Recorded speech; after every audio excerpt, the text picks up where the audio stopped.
Šis ir Latvijā lielākais adventa vainags.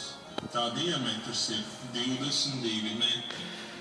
Tā centrā ir krusta krusts jeb Māras krusts. 4 pamatnē savienoti krusti. Kā pasaules evaņģelizācijas simbols. 4 krusti, kur skatās uz 4 debesu pusēm, liecinot par Kristus evaņģēli, kurš ir izgājis uz visām 4 debesu pusēm.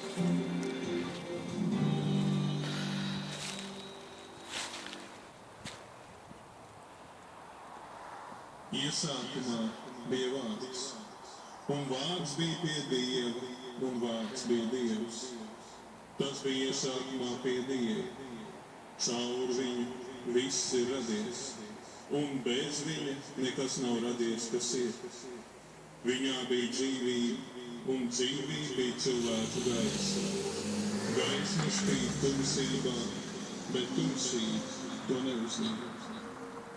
Tas bija patiesais gaišums, kas nāca pasaulē, kas apgaismoja ikvienu cilvēku. Viņš bija pasaulē, un pasaule caur viņu radusies, bet pasaule viņu nepazīst.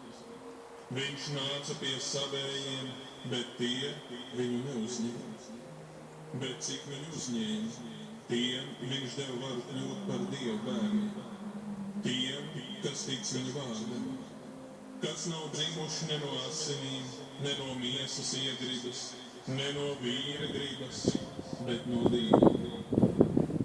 Un vārds tapa miesa, un mājoja mūsu vidū, un mēs skatījām viņa godību, tādu godību, kā tēva vienpiedzimušā dēla, pilni žēlastības un patiesības. Jāņa evaņģēlija prologs.